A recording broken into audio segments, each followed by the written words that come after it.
This city, the people in it, in fact all life on Earth, we're only here by chance. We survived. 99% of all the species that ever existed didn't.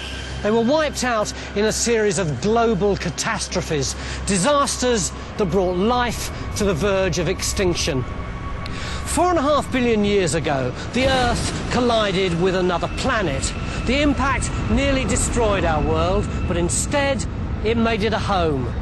This is the story of our planet's difficult birth.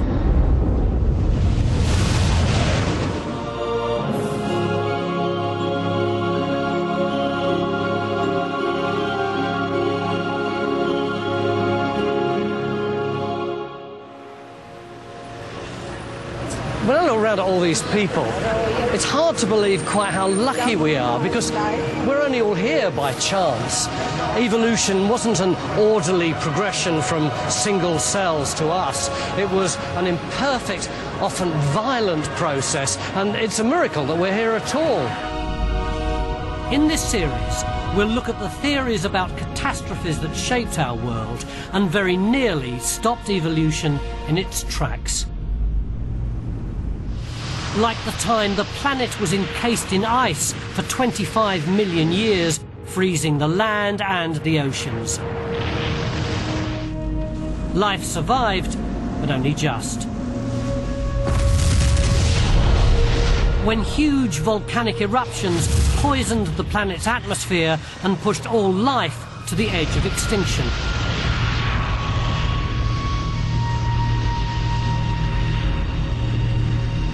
Or the moment a 6-mile-wide asteroid smashed into the planet,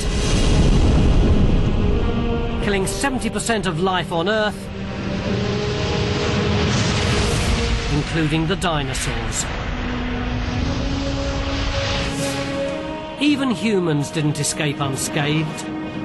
We might only have been around for a short while, but we've faced and survived supervolcanoes, ice ages, and even cosmic impacts. These catastrophes nearly wiped out life, but from their ashes, new species evolved. Without them, we might not be here at all. Tonight, we examine the first great catastrophe, the day our planet collided with another. The Earth's around 4.5 billion years old, so it's tough getting a handle on such an enormous amount of time. To put it in perspective, imagine the whole of Earth's history compressed into the 24 hours of a single day. Each minute on our clock represents around 3 million years. It starts ticking at midnight, and the first catastrophe was just minutes away. Our solar system hadn't even finished forming. 20 infant planets circled a new star, our sun. One of them was Earth. Its surface was a vision of hell, a barren, lifeless place shrouded in toxic volcanic gases. There was no water, no oxygen, and no moon. But this is all about to change. As our clock reaches 9 minutes past 12, that's 4.5 billion years ago, the Earth faces its first and greatest disaster, an impact of biblical proportions.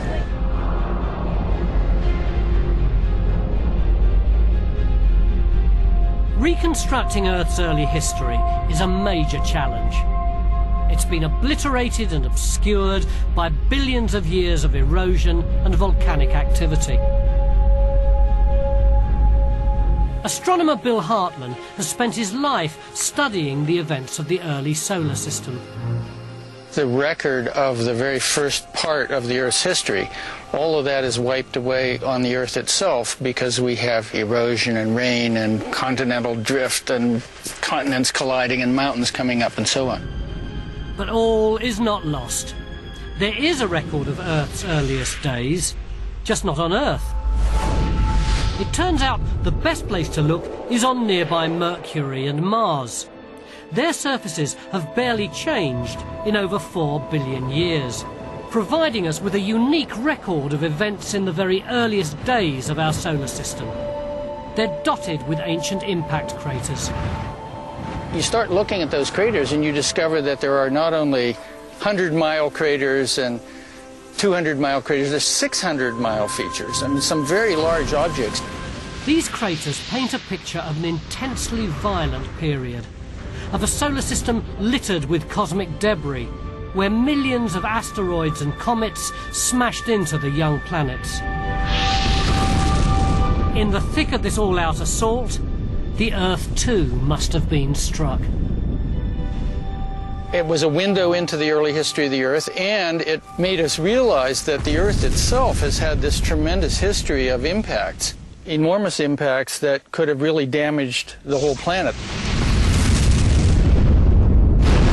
It got people thinking about what would be the effects of giant impacts on the Earth.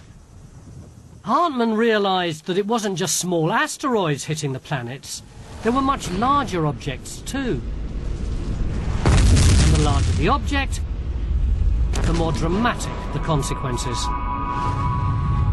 So the impact process, it's a wonderful kind of paradox. On the one hand, the small impacts tend to make everything the same, millions and millions of impacts averaged out, but the big impacts give individual personalities to the planets.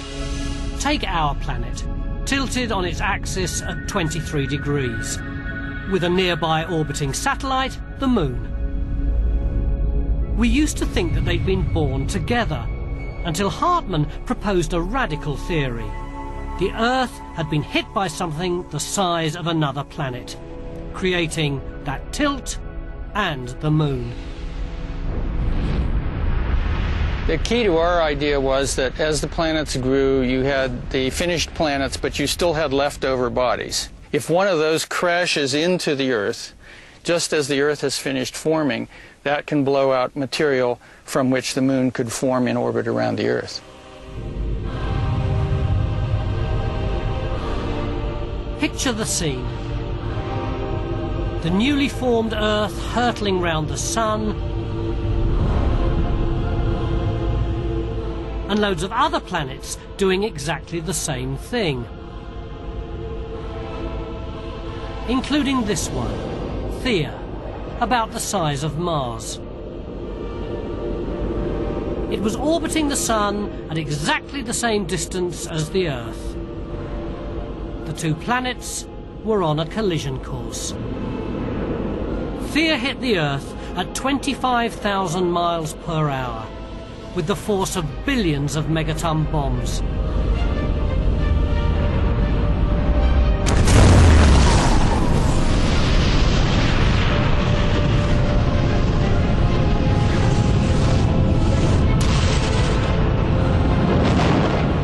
The impact ripped off huge sections of the Earth's crust. Billions of tons of debris blasted into space.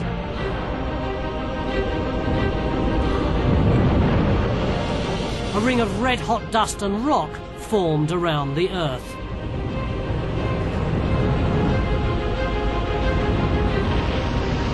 Over the next 100 years, the rocks and dust slowly clumped together into a ball 1/50th the size of Earth. We call it the Moon. When Hartmann suggested the idea in the 1960s, people found it hard to accept. Scientists were thinking of everything in terms of slow geologic processes, one grain of sand at a time, wearing down mountains. To think of something as colossal as the Moon forming as a result of a single event was hard for people to swallow.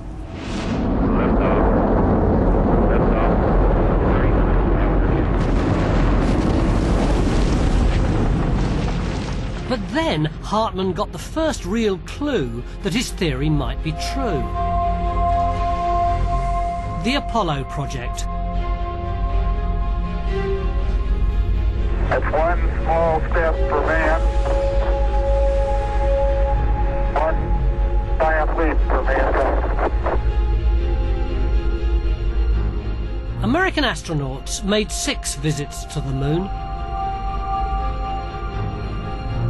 They explored its surface, drove around its craters, and brought back 840 pounds of moon rock. For the first time, scientists could find out what the moon was actually made of. The lunar samples had a remarkably similar chemistry to the outermost layer of the Earth's crust. To most researchers, it was an interesting discovery. But to Hartmann, it was vital new evidence. So you have crustal rocks, you have rocks on the surface, and a big impact comes in and blows all those crustal rocks away. And that material goes into space and forms the moon. But many scientists were still skeptical. They just couldn't see how a massive impact could create the moon and the Earth as they are today. I actually had people telling me we should exhaust every other theory first because this was such an outlandish idea. It was a chance meeting at a conference with astrophysicist Robin Canup that gave Hartmann the breakthrough he was looking for. She was using computer models to study Saturn's moons.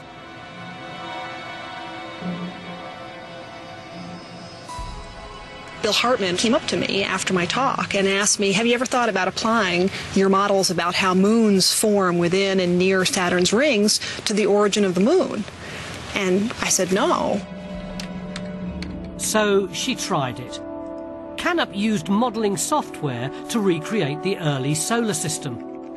Then she plotted a planetary collision of the kind Hartmann was suggesting. So we're 4.5 billion years ago, at the end of the Earth's formation. And we're in space, and we're watching as a small planet, the planet on the right, is about to hit the young Earth, represented by the larger planet on the left. The collision takes place, and as we see it hits in a glancing blow. And you can see the impactor is completely destroyed by the collision. Thea, the impactor, is annihilated. Earth survives, but only just. Now this collision is incredibly violent, so violent that there's enough energy to completely melt the Earth. And in fact, at the end of this impact, the Earth is surrounded by an atmosphere of vaporized rock. Trillions of tons of debris blast out into space. Here we see part of the impacting planet sheared out into this long arm of material that produces a disk that we're seeing almost edge on in this view. And it's from that disk that the moon later coalesces. Canup's model demonstrates that the moon was probably made of debris from both Thea and Earth. It explains why those moon rocks were so similar to rocks from the Earth's crust. So I actually called my colleague and said, you're not going to believe this, but I tried this Mars-size impactor case with about a 45-degree impact angle, and everything worked. And he said, you better check it again. And so I did check it again and did many more of these simulations, and sure enough, that type of impact is the one that gives us the Earth-Moon system today. Canup's work was further evidence that Hartmann's radical theory might just be right. So it was very exciting as Robin did her models and they started to say, yes, there can be moon-forming debris left in orbit around the Earth, and the moon would form from that debris. Hartmann and Canup's work showed that our moon was created by a violent cataclysmic collision between Earth and its twin Thea. The Earth narrowly survived complete destruction, but the collision triggered a series of events that transformed our planet. It became a climate hellhole with extreme weather conditions and giant tides. But bizarrely, those deadly conditions created the building blocks for life itself to evolve.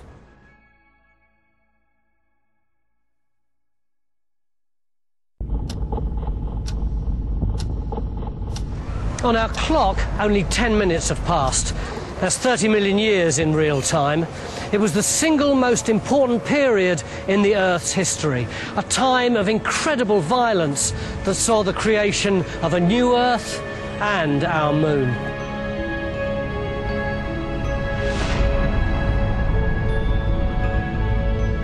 The massive impact which created the moon very nearly destroyed our planet.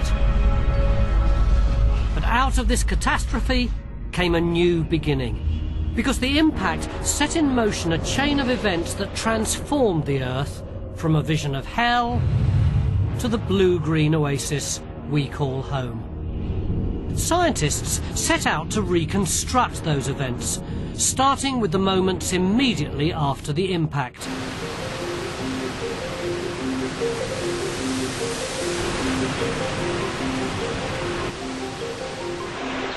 Ithaca, upstate New York. Paleontologist Judith Nagel-Myers hunts for clues that might reveal what happened to Earth just after it was struck. No evidence remains on Earth from the time of the collision, so scientists are constantly searching for ingenious ways to look back in time.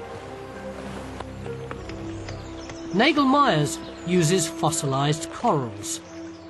These ones are just 400 million years old. But they hold a vital clue to what conditions were like on Earth 4.5 billion years ago.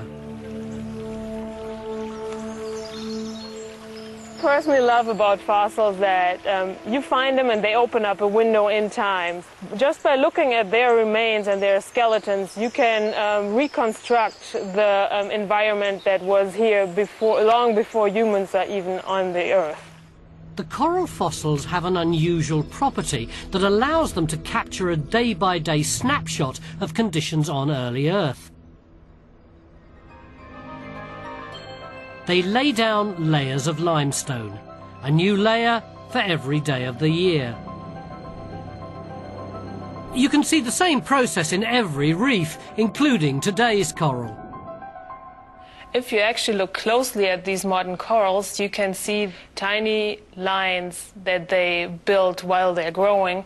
They're kind of similar like growth rings on trees. We know nowadays that one of these lines represents a day. The daily growth layers build up to create a larger annual ring. If you count these daily growth rings, you can actually, in modern corals, count 365 growth lines per year. But the 400 million year old fossilized corals don't have 365 growth lines per year. They have 410. When these corals were alive in the ancient oceans 400 million years ago, the world was very different. A year didn't last 365 days, it lasted 410. But whether you measure it in days or hours, the Earth's orbit around the Sun always takes the same amount of time. A year is always constant. The only explanation for more days in a year has to be that millions of years ago, each day was shorter.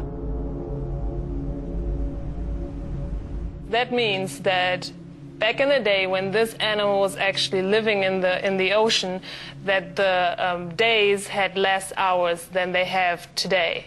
400 million years ago, a day lasted just 21 hours. And if days were shorter, then the Earth must have been spinning faster. Calculate back from 400 million years ago to 4.5 billion years ago, just after the huge collision, and each day would have lasted just 6 hours. And that means the Earth must have been spinning much faster than it does today. It seems the massive impact that created our moon also set the Earth spinning like a top. It was the first step towards the habitable Earth we live on today. But you'd never know it. The rapid rotation unleashed the worst weather the planet has ever seen. It looked as though the collision with Theia had left the Earth an uninhabitable world. At 12 minutes past midnight on our clock, 40 million years after the Earth first formed, frozen comets started smashing in from space. It was a savage bombardment, but it wasn't a disaster. In fact, it was a blessing. The icy comets melted, helping to create the first oceans. But the young Earth was still a violent, hostile place. Its rapid rotation whipped up 500-mile-an-hour hurricanes. Rain and storm-force winds scoured the planet's surface. And the atmosphere was a lethal cocktail of carbon dioxide and acid rain. It seemed that there was no way life could ever have got started. Were it not for one thing. When the moon rose 4 billion years ago, it wasn't the familiar moon we see today. It was 10 times closer to the Earth and dominated the horizon. Its proximity was another consequence of that huge collision. One that led directly to the emergence of life on Earth. Because the moon was so much closer than today, its gravitational pull on the Earth was much stronger. It pulled hard on the Earth's newly formed oceans. The result, huge tides that ripped across the planet at hundreds of miles an hour. You might think these made it tough for life to get going, but you'd be wrong.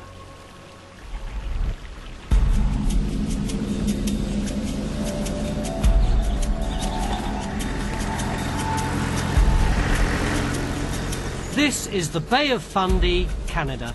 It has the highest tidal range on the planet.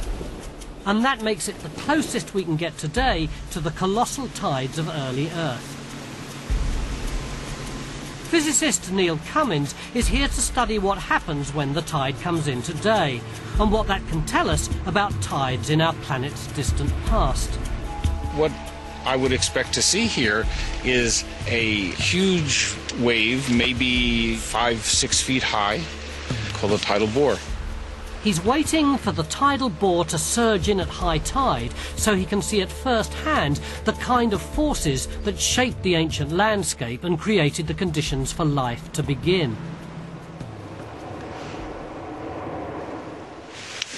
Right up here, actually, in the middle of the channel, you can start to see the tidal bore. You can see the wave curling over. Yeah. See the white water. It's absolutely fascinating. Sounds like you can actually start to hear it a little bit. You have a feeling that there's an action here that you don't see anywhere else. Should we go and meet it?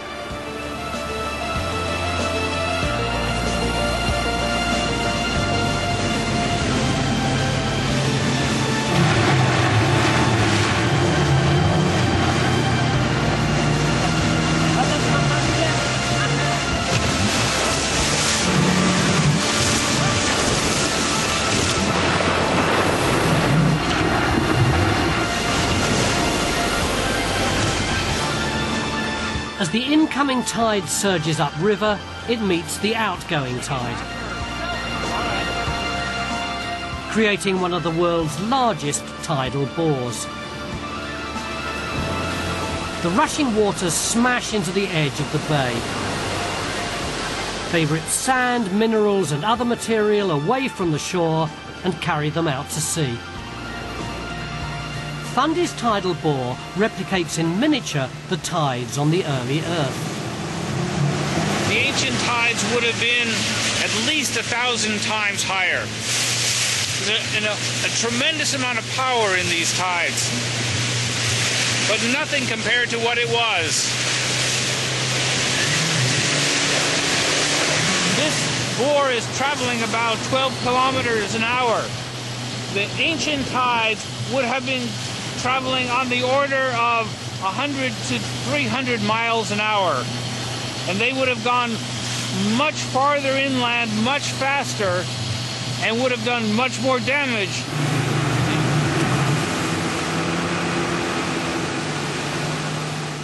"4 billion years ago, when the moon was much closer, the tides would have smashed inland at hundreds of miles an hour.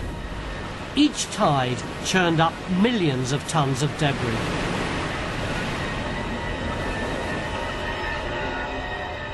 When it retreated, it left a devastated coastline. The young planet Earth was being devoured by its oceans. And for us, That was good news. Because what the tides stripped from the land, they gave to the ocean, creating the perfect environment for life to emerge. To get life started, you need a huge amount of minerals in the oceans that are free to mix and interact. The only way that the Earth could have gotten that was from the huge tides that the moon gave when it was much, much closer. The tides ripped minerals and nutrients from the land and mixed them into the oceans, creating a primordial soup. Scientists think that chemical interactions in that soup created the very first amino acids and basic proteins, the building blocks of life. From these ingredients, the first primitive cells would eventually emerge. Life that might never have developed were it not for the tides. Tides created by the moon, a moon born out of catastrophe. A disaster that nearly destroyed the Earth, but without which life might never have evolved.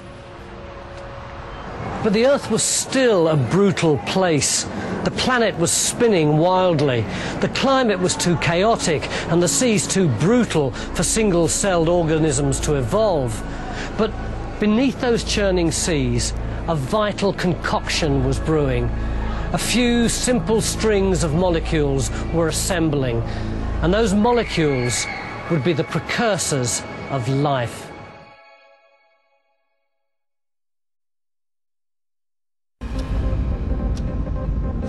3:20 on our clock of the Earth's history. It's 500 million years since the impact that created the planet and its moon.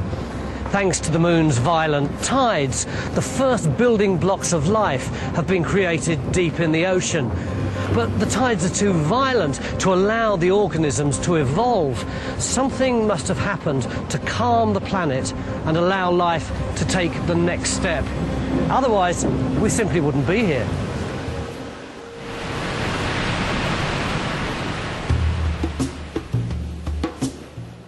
This is KwaZulu-Natal in South Africa. For paleontologist Nora Nofka, this ancient gorge is a truly remarkable place. Here, she discovered fossils of some of the earliest forms of life on the planet. 3 billion years ago, this landscape was an ancient sea teeming with single-celled bacteria. A billion years after the catastrophe that nearly destroyed our planet, life on Earth was in full bloom. It was really one of the great moments in my career. We were searching for fossils the whole day long, and then in the late afternoon, when the sun was shining in the right angle, suddenly we saw the fossils popping out everywhere. It was just unbelievable. The fossils were the remains of vast colonies of bacteria that grew as mats in shallow oceans. And they were some of the earliest living cells to inhabit the planet.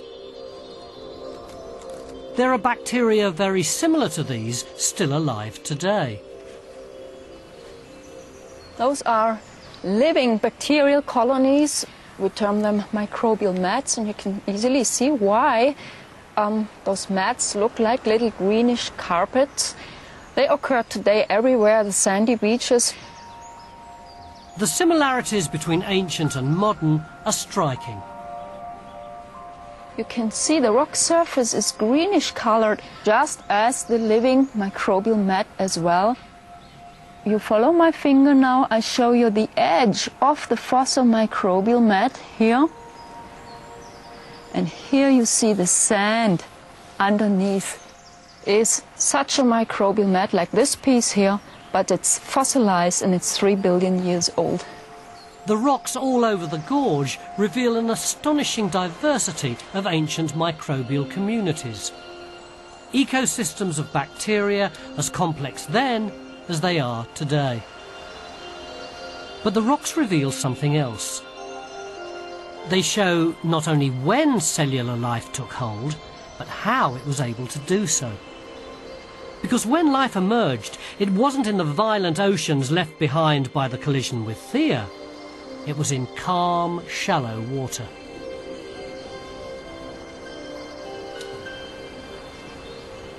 Came first here into this outcrop, into the side. I saw all those different ripple marks, and they look just as they do nowadays. If you walk along a beach, you can see the same structures in the sand. So the preservation of those structures is just outstanding here. It looks as though the tide has just gone out. Except these ripples are 3 billion years old, the fossilized record of an ancient ocean gently lapping the shore. With no sign of giant tides or hurricane winds.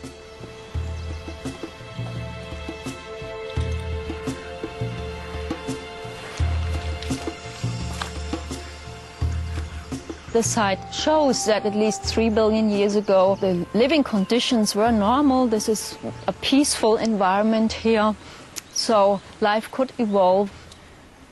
Something had changed the planet's climate, making it hospitable for life. And once again, that something was the moon and its effect on the oceans.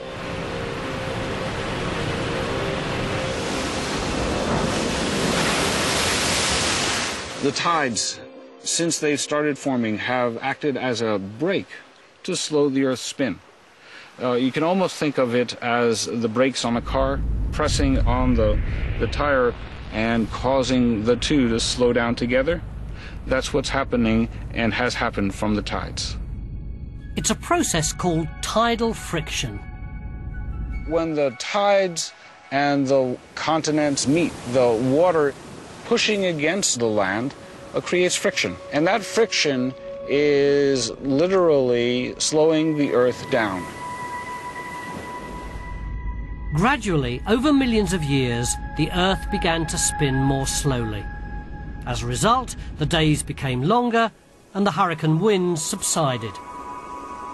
It was a step in the right direction, but on its own, it wasn't enough to create the calm seas we saw fossilized in KwaZulu-Natal. The moon was still close to the Earth, its gravitational pull on the oceans still strong. For the oceans to have calmed to a gentle ripple, something major must have happened. And the answer to what did was discovered in NASA's Apollo program, the final leg of man's mission to the moon.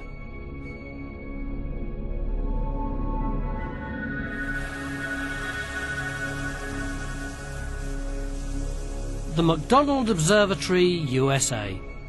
Here, 40 years after man first landed on the moon, the Apollo mission is still going strong. Every day, NASA engineer Jerry Wyant rides up to his laser telescope in this remote part of Texas. His mission: to measure the moon's distance from Earth. We're the last living piece of the Apollo project.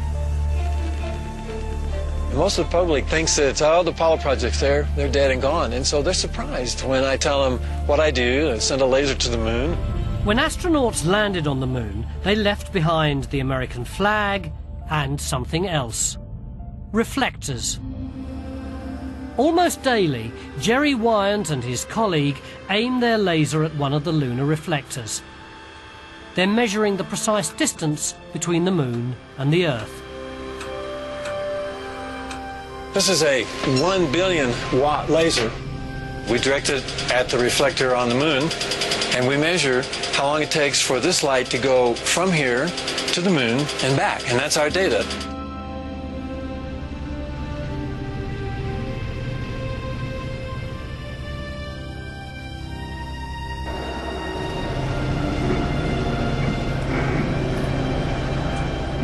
The laser measures the time it takes light to bounce back from the moon to a trillionth of a second.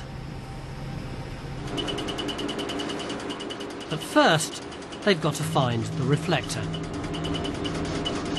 each panel is about the size of this map right here. So if you think about it, we're trying to hit something this size about 240,000 miles away.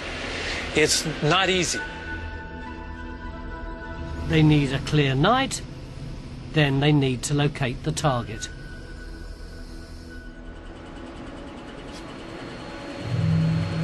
Yeah, they all look alike, don't they? Yeah, so it's easy to get lost. It can take up to 4 hours just to find the reflector.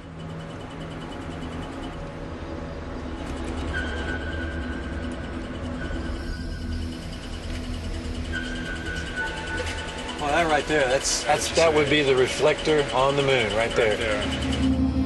Tonight, the laser beam takes 2.3967 seconds to travel to the moon and back. When I see the moon in the sky, instead of thinking romantic thoughts, I think, gee, I hope the laser is working okay. It may not be romantic, but it is amazing. Because each year, Wyant's laser beam takes a little longer to bounce back. That means each year the moon's a little further away. One of the reasons that scientists want our data is to confirm their suspicion that the moon really is moving away from the Earth. And they've used our data to report back to us the value of that. In fact, is yes, it really is. The moon is spinning away from us at 3.4 centimeters per year. And it's this that holds the key to understanding why the oceans calmed and life emerged.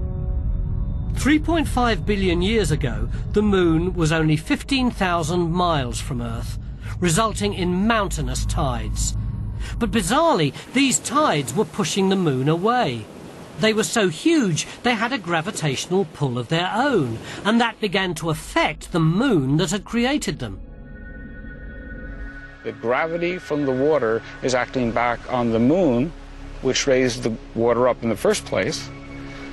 And this water is pulling the moon forward, giving the moon energy. As the Earth span, it slung the moon further away, like an athlete throwing the hammer. You can think of the Earth-Moon system as waltzing together. As the moon creates the tides on Earth, the Earth is slowing down, and the tides are causing the moon to gain energy and spiral away. The two have been doing this dance for 4.5 billion years. So the catastrophe that nearly ripped our planet apart before life even started actually ended up making life possible. Violent tides filled the sea with vital chemicals. Then the Earth's spin slowed and the moon drifted away. The nutrient-rich seas calmed and life got started. But this new flourishing life was about to face another catastrophe, a disaster that would wipe out much of life on the planet, but without which we probably wouldn't be here. Some bacteria began to release a deadly poisonous gas called oxygen.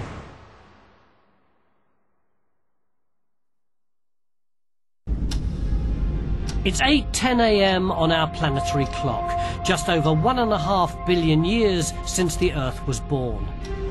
The first third of the Earth's life was violent, chaotic and lifeless. Then the climate stabilised and life began to take hold under the seas. But suddenly, some bacteria underwent a change that would affect all life on Earth. It wiped out many species, but without it, no complex life, none of this, would be here at all.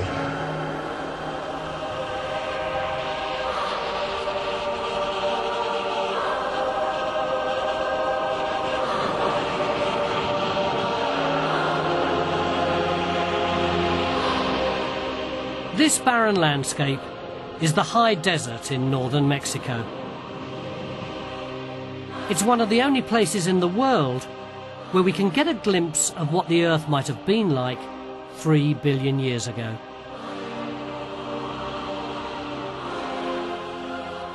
Biologist Janet Seifert studies the bacteria that live in these pools. They give her a unique insight into how ancient bacteria changed the Earth forever. You can walk out to the pools and you can see evidence of microbial communities with the naked eye. Now that's very similar to what early Earth was like. Early Earth was certainly dominated by bacteria. There were no large animals or plants. So we can use this as a proxy for early Earth. These odd-looking lumps are particularly interesting.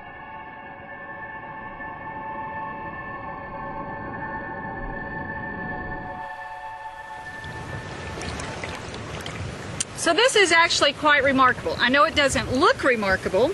This looks like just a rock found in the bottom of this little river here, but this is actually a complex community of microbial life. These lumps are called stromatolites. They're made of bacteria that deposit limestone, building up to form these mini reefs.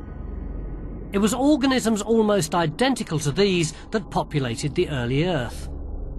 These fossilised stromatolites in the Flinders Ranges in southern Australia are 3 billion years old. There's virtually no difference between these and the living structures Seifert's studying in Mexico today. Each stromatolite contains millions of blue-green organisms called cyanobacteria.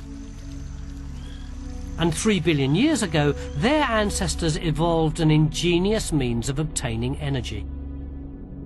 One branch of bacteria actually learned how to do one thing.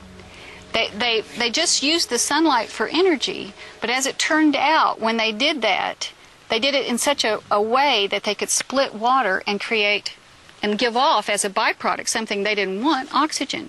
These ancient microscopic cyanobacteria evolved a chemical process called photosynthesis. It converts light into chemical energy, with oxygen as a byproduct. It was a biological revolution, and it changed the planet forever. Cyanobacteria pumped oxygen into the oceans, then the atmosphere. Without cyanobacteria, we could never have evolved. It's thanks to them that we breathe oxygen today. If they hadn't invented photosynthesis around 3 billion years ago, there'd be almost no oxygen in today's atmosphere. Once the cyanobacteria figured out how to produce oxygen as a byproduct, it changed our planet forever. It changed the way biology was going to evolve, and it changed the atmosphere completely. It's a process that continues today.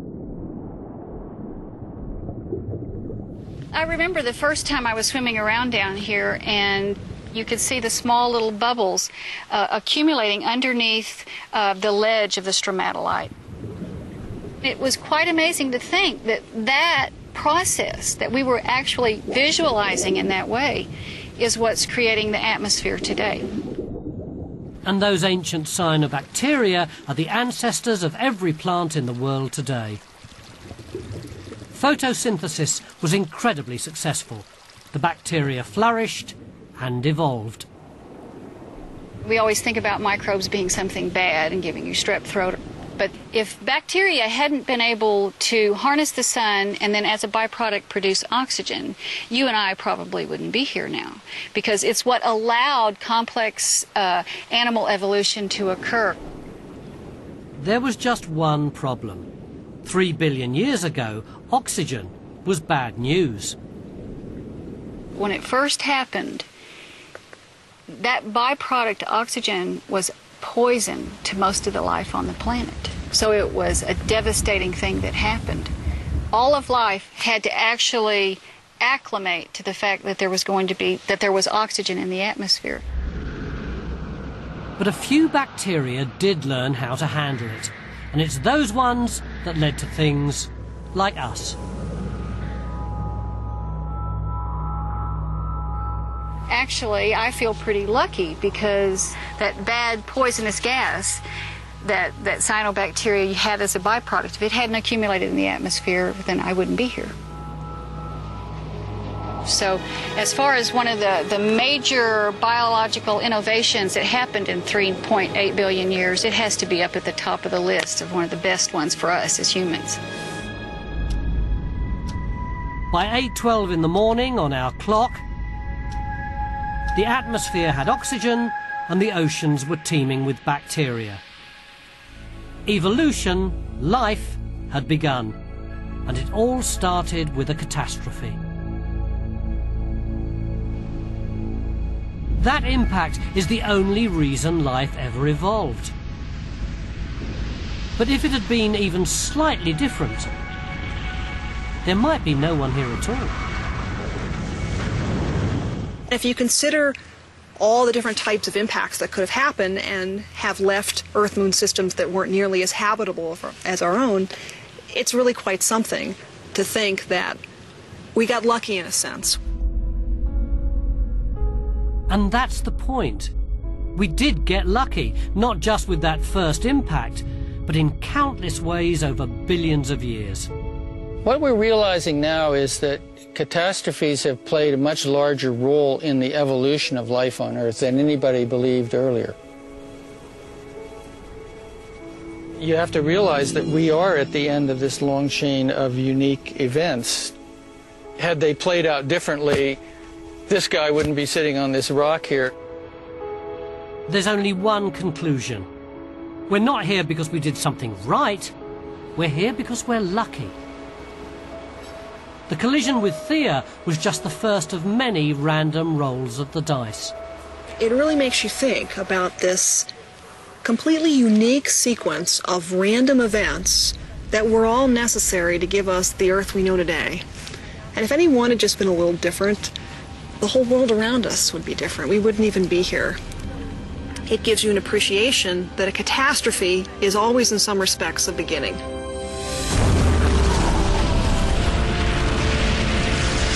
The collision was the beginning of a new Earth. It set Earth apart from all the other planets in the known universe and started us off on the long and difficult journey to life as we know it. And without it, this city, the people in it, you, me, we probably wouldn't be here at all.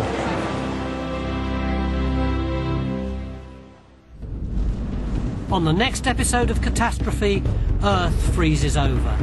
Life had just got going, and then the planet's surface turns to ice and forms a snowball Earth.